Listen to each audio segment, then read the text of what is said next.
এর সাথে কিছু কথা আমি বলছি। এতক্ষণ ধরে আপনারা বেশ কথা শুনছেন। আসলে এই দুর্যোগপূর্ণ আবহাওয়ার মধ্য দিয়েও আপনারা উপস্থিত হয়েছেন, অত্যন্ত সাধুবাদযোগ্য। তবে এটা ঘটনা, এর আগেও আমরা এখানে এই জায়গায় এই ধরনের কোনো অবস্থান করছিলাম। এখন পর্যন্ত তেমন কোনো ধরনের ইতিবাচক কোনো সাড়া আমরা সরকারের কাছ থেকে পাই নাই। শাহমনি এলাকায় আমরা নতুন করে দাবি করতেছি না, যে দাবিগুলো ছিল যেটা ছিল এত অপদার্থ সরকার সেটা পর্যন্ত রক্ষা করতে পারে নাই। 2018 সালে যে গ্রামে বিদ্যুৎ আসিল 2018 পর্যন্ত এরকম বারবার দিনে বৃষ্টি ছিল, যে গ্রামে গাড়ি নিয়ে আপনারা যাইতে পারতেন ওই গ্রামে এখন গাড়ি নিয়ে যেতে পারেন না। 2018 সালে নাইসে রামপাড়া 32 এলাকায় তালছড়া, লালদক, মারিদক, আপনার বিভিন্ন বাড়ির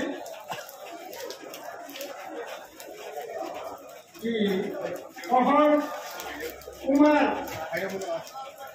এই সমস্ত এলাকায় কারেন্ট আসলে বিদ্যুৎ আসলে কারেন্টের তার এখন আছে, খুঁটি আছে, কিন্তু বিদ্যুৎ নাই।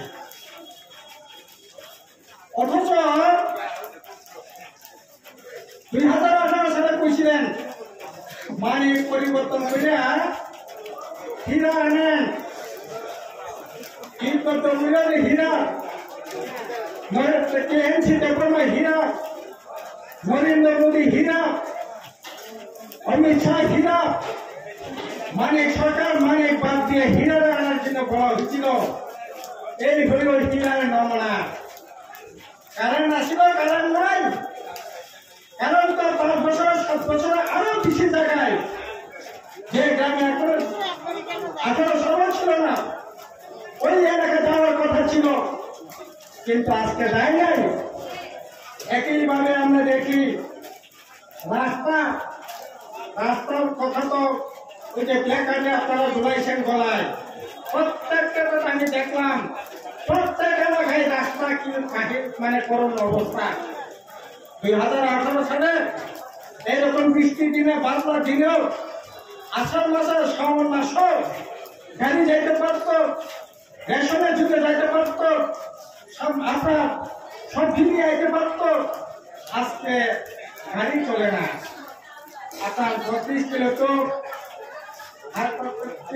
কুমার পাড়া, তালছড়া তো হারিয়ামণি পাড়া, বিশুরাই পাড়া তো ম্যাজিস্ট্রেট ওয়ার্ডা পাড়া, সামান্য তো শিকারি বাড়ি।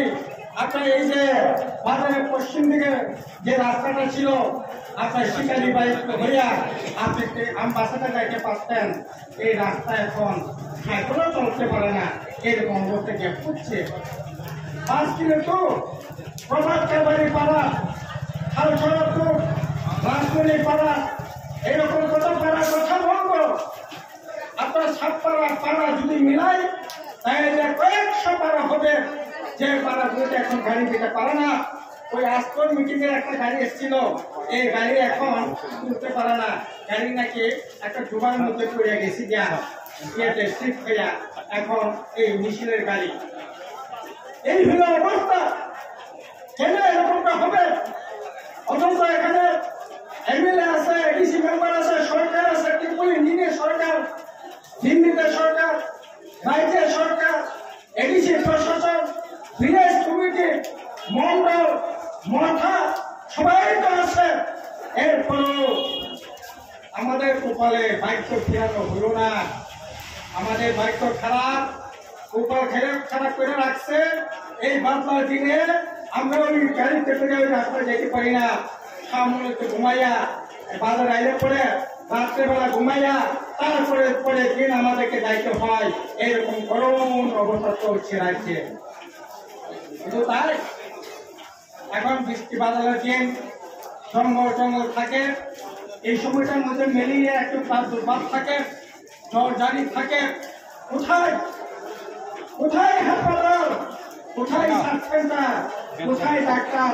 আপনারা এখানে দেখছেন হাসপাতালে অভিজ্ঞ ডাক্তার সহ একাধিক ডাক্তার দিয়ে বিনামূল্যে ওষুধপত্র সরবরাহ করা আপনারা দেখছেন। এই দাবির মধ্যে বিনা চিকিৎসায় আজকে গত বছরও আমরা আইছিলাম, গত বছরে ম্যালেরিয়াতে এই সামনে এলাকায় 5-6 জন মারা গেছিল।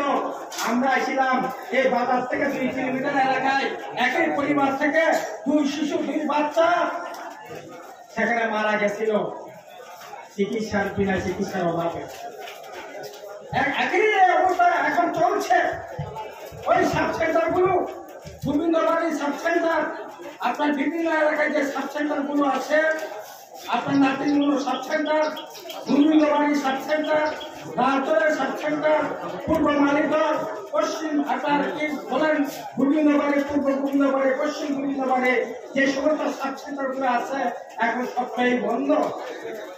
বিনা আরে আপনার সাব সেন্টার থাকবে না, একটু হলেও ওষুধ পাচ্ছেন কোথায়? হাসপাতালেই বন্ধ তখন আচ্ছা ওষুধ পাইবেন থেকে। এইরকম অবস্থা চলছে। অথচ বামফ্রন্ট সরকার আমলে আপনার এই হাসপাতালের সামনে দোকান করে দেওয়া হতো, প্রত্যেক পরিবারকে 35,000 টাকার ওষুধ আপনাকে বিনামূল্যে দেওয়ার ব্যবস্থা করা হতো। আপনারা চিকিৎসা করাইতেন। আজকে কোথায়? চিকিৎসা নাই, রাস্তা নাই, পানীয় জল তো এটা দুঃস্বপ্ন। আজকে বিদ্যুৎ নাই, নাই বলতে কিছুই নাই। আর লেখাপড়ার অবস্থা তো মানে এটা তো আর বলার কিছুই নাই। এখন স্কুলগুলো চলে, মিড ডে মিল চলে, আইসিডিএস চলে। ওই আইসিডিএস 5 টাকা 10 টাকা ডিম দেওয়ার কথা, এখন ডিমই বন্ধ করে দিচ্ছে। ডিম বাচ্চারা পায় না, অথচ সরকার থেকে মাসে 10 টাকা করে ডিম দেওয়ার কথা। ডিমের জন্য টাকা বরাদ্দ থাকে, কিন্তু এই ডিম এখন চলে না। আইসিডিএস সেন্টার চলছে না, ইস্যুই চলছে না, খবর নেওয়ার লোক নাই। কে খবর নিব? বন্ধু দেখি খবর নেওয়ার লোক আছে? এখন সরকারের কোনো অস্তিত্ব আছে? মারপিট করার জন্য আছে, টাকা খাওয়ার জন্য আছে, ধান্দাবাজ করার জন্য আছে, আপনারা ঠকানোর জন্য আছে, কিন্তু মানুষের কল্যাণের জন্য আজকে সরকারের কোনো ভূমিকা নাই। নেতাদের কি পাওয়া লাগল পাওয়া যায় না, খবর পাওয়া যায় না। কোথায় থাকে তারা? কোথায় থাকে? আরো 2 দিন আইতেছে আপনাদের কপালে। জানেন এই মাসে তো জুন জুলাই মাসের ডাবল রেশন পাইছেন। এখন নরেন্দ্র মোদী, অমিত শাহ, বিজেপি আমাদের ভোটাররা নাকি ঠিক করছে। আর এখন 2 মাসের চাল এক টাকা পাইছেন, পরের মাস থেকে চালই নাকি বন্ধ করে দিব। চাল না দিয়া টাকা নাকি দিব? ভালো দিব? হ্যাঁ, টাকা পাইলে আপনি যদি টাকা পান, এই টাকা দিয়া চাল কিনতে পারবেন। কত করে কেজিতে চাল ধরা হইতেছে? শোনা যাইতেছে আপনার বাজারের যে রেশনে যে চালটা দেয়, এই চাল পাইকারের দর থেকে 22 টাকা করে আনে। 22 টাকার চাল আপনাদের এখন 5 কেজি মাগনা দিতেছে, তাইলে ওই এপিএল 13 টাকা করে দিতেছে। এই চালটা এখন টাকা 90 টাকা দিয়ে দিব। 90 টাকা দিলে কত পাইবেন? 5 কেজি চাল আপনি মাগনা পান। এই 5 কেজি চালের দাম 22 টাকা কিন্তু পূরণ করলে 5 টাকা হইলে কত হয়? 5 কেজি চালের দাম 22 টাকা হইলে কত? 110 টাকা। 110 টাকা পাইবেন, 5 কেজি চালের পরিবর্তে টাকা পাইবেন। এই 110 টাকা দিয়া আপনি সামনে থেকে 5 কেজি চাল কিনে নিতে পারবেন। সামনে দেখুন চালের কেজি কত করে, আনন্দ কত চালের কেজি। একটু ভালো চাল হইলে পরে 42 টাকা আপনাকে দিব 22 টাকা দিয়া আপনি বিজেপি করতে পারেন, মাথা করতে পারেন, কিন্তু একটা ওই গামছাটা বাইরে রাখতে হইব। খাওয়ান যুক্ত না, মানুষ ভাবলো